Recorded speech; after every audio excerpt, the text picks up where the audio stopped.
Hello students, आज हम 8th grade अभ्यास पुस्तिका में सामाजिक विज्ञान में जो कक्षा 8वीं का नागरिक शास्त्र राजनीति शास्त्र के सभी पाठों के प्रश्नोत्तर देखते हैं। पाठ 1 है भारतीय संविधान, है ना। तो किसी देश को संविधान की ज़रूरत क्यों पड़ती है? क्योंकि संविधान में क्या होता है, किसी भी देश के कानून लिखित रूप में होते हैं, है ना। और फिर पूरे देश का शासन और प्रशासन उन कानूनों के अनुसार ही चलाया जाता है।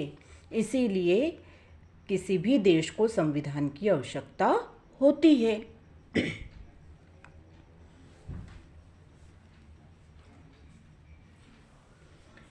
फिर इसमें और तो ये दो तो बस सामान्य प्रश्न हैं जिन्हें आप देखकर ही लिख सकते हैं। ये भी इसमें कुछ भी नहीं लगा, सामान्य प्रश्न है। ये मैं समझा देती हूँ। संघवाद से क्या तात्पर्य है? संघवाद मतलब होता है कि जैसे हमारा देश क्या है, संघवाद है कि इसमें शासन और प्रशासन के अनेक स्तर हैं। जैसे पहले केंद्र सरकार होती है जिसमें प्रधानमंत्री होता है, पूरे देश का शासन चलाते हैं। फिर राज्य होते हैं, राज्यों की अपनी सरकार होती है जिसका प्रधान मुख्यमंत्री होता है। फिर नीचे जिला पंचायत होती है। इस प्रकार शासन और प्रशासन के अनेक क्या होते हैं, स्तर होते हैं। ये प्रश्न बहुत महत्वपूर्ण है। सार्वभौमिक मताधिकार किसे कहते हैं? मतलब हर वयस्क व्यक्ति जिसकी उम्र 18 वर्ष हो चुकी है उसको वोट देने का अधिकार है। सरकार के 3 अंग कौन कौन से होते हैं? कार्यपालिका, व्यवस्थापिका और न्यायपालिका।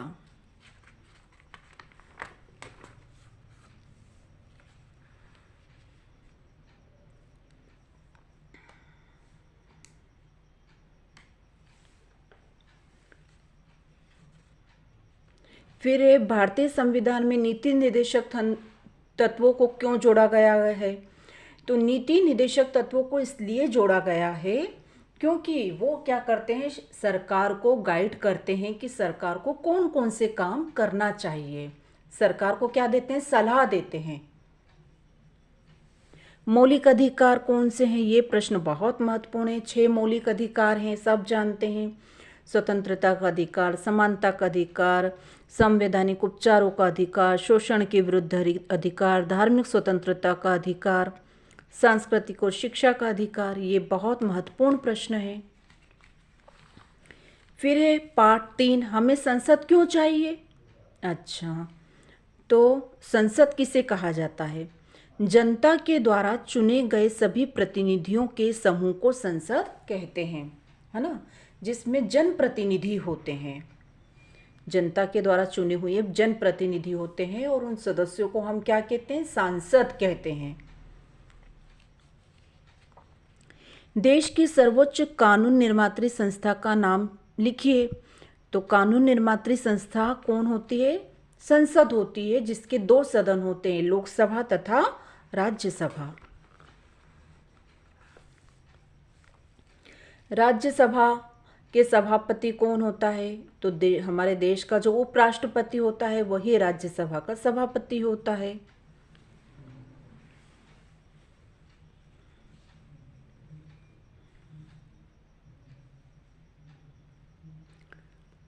फिर ये सब सामान्य प्रश्न है ना, जिनको आप देखकर लिख सकते हो। ये भी प्रश्न महत्वपूर्ण है कि विपक्षी दल की क्या भूमिका होती है? विपक्षी दल की एक अहम भूमिका होती है। यहाँ पर इसको मैं थोड़ा डिटेल में लिखना चूक गई हूँ, लेकिन आप लोगों को बता देती हूँ कि विपक्षी दल जो होता है वो विपक्षी दल जो रहता है ना, वो सत्तारूढ़ दल के ऊपर क्या रखता है, अंकुश रखता है, नियंत्रण रखता है। उनसे प्रश्न पूछकर, उनसे बहस करके उन पर नियंत्रण बनाए रखता है। संसद में प्रश्नकाल क्या है? तो प्रश्नकाल वो होता है जिस विपक्षी दल जो रहते हैं वो सत्तारूढ़ दल से विभिन्न प्रकार के प्रश्न पूछ सकते हैं, किसी भी प्रश्न का जवाब मांग सकते हैं। अब है अध्याय 4 कानूनों की समझ।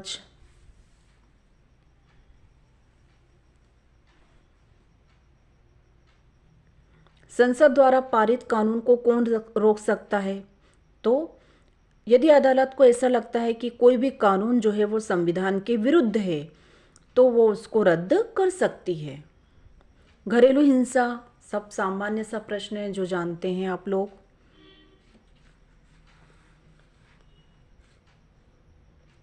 तो ये सब बहुत ही सामान्य प्रश्न है ना।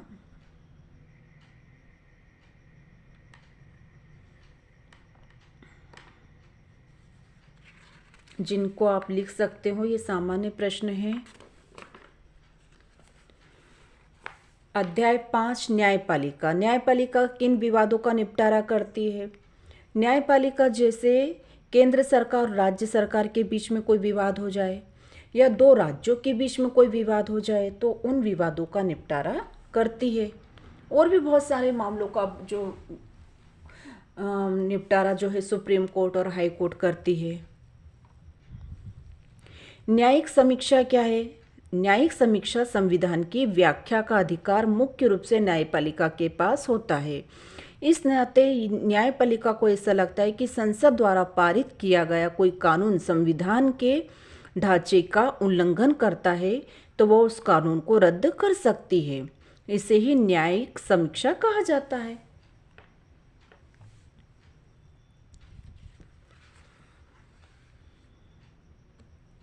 हमारे यहाँ स्वतंत्र न्यायपालिका है ना। देश की सबसे बड़ी अदालत कौन सी होती है? सुप्रीम कोर्ट होती है। कहाँ पर है सुप्रीम कोर्ट? दिल्ली में है। ये आपसे ऑब्जेक्टिव में पूछे जा सकते हैं।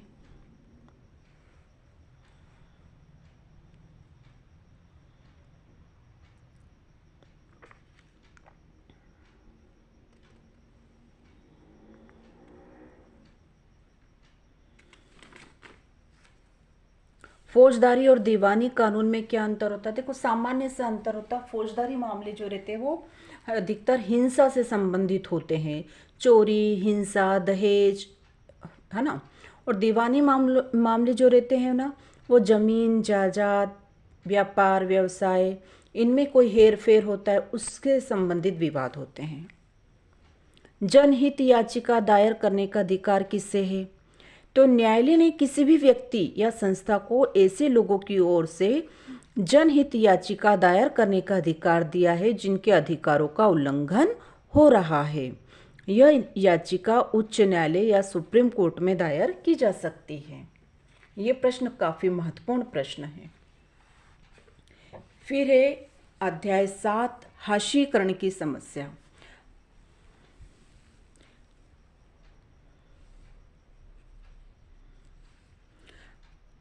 ये तो सामान्य प्रश्न है ना। इसमें समझाने वाला कोई भी चैप्टर नहीं, प्रश्न नहीं है।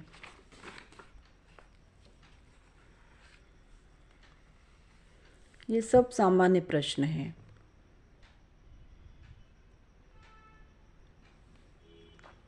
एक प्रश्न में समझा सकती हूँ, इसमें यह महत्वपूर्ण है कि अल्पसंख्यकों के लिए सुरक्षात्मक प्रावधान की आवश्यकता क्यों हुई? क्योंकि अल्पसंख्यक जो समुदाय है उनको बहुसंख्यक समुदाय से हमेशा क्या रहता है? डर रहता है। तो उनमें कोई डर ना हो, खौफ न हो, इसलिए उनके लिए सुरक्षात्मक प्रावधान की व्यवस्था की गई है। अध्याय 8 हाशिएकरण से निपटना।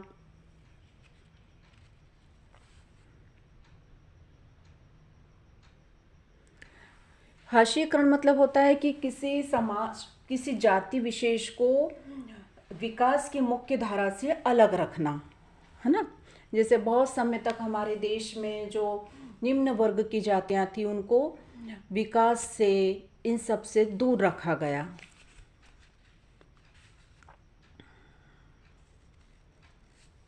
ये सब सामान्य प्रश्न हैं जिन्हें आप इसमें से देखकर ही लिख सकते हो।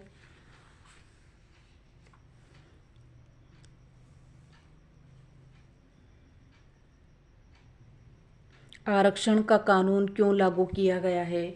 इसलिए लागू किया गया है कि जो पिछड़े वर्ग के लोग हैं, जो से अनुसूचित जाति जनजाति के लोग जो अभी तक विकास नहीं कर पाए, उनको कुछ ऐसी सुविधाएं दी जाए ताकि वो जल्दी से जल्दी विकास कर सकें और वो भी आगे बढ़ सकें।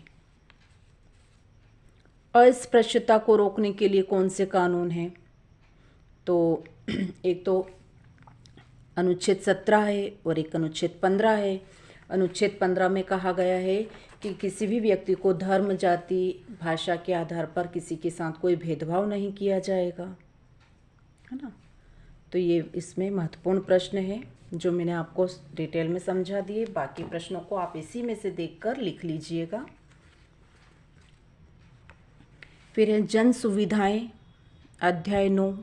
ये तो सामान्य सुविधाएं जो सरकार आम जनता को उपलब्ध कराती है, जैसे पानी, बिजली, सड़क, ये है ना। ये सामान्य चीज़ें हैं जिनको हम रोज अपने जीवन में देखते हैं।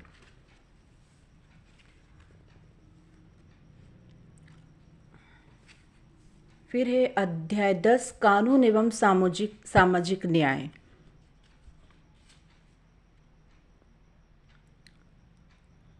पावर लूम किसे कहते हैं? पावर लूम बिजली से चलने वाले जो उद्योग रहते हैं उनको कहते हैं।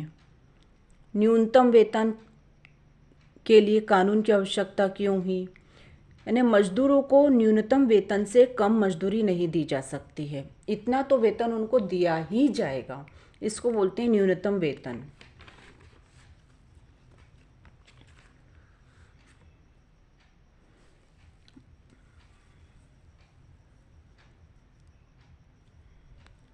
बाकी सब सामान्य प्रश्न हैं जिन्हें आप पढ़ोगे तो आप खुद लिख सकते हो। सीएनजी क्या है? जिससे प्रदूषण कम फैलता है ना, वो है सीएनजी।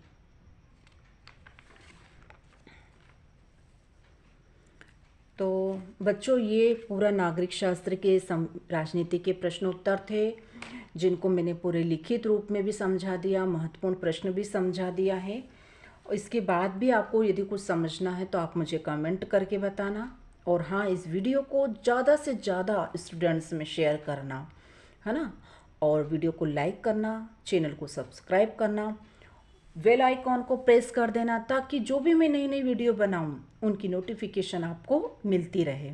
मिलते हैं किसी नए टॉपिक के साथ। तब तक के लिए खूब पढ़ाई कीजिए और पढ़ाई में मन लगाइएगा।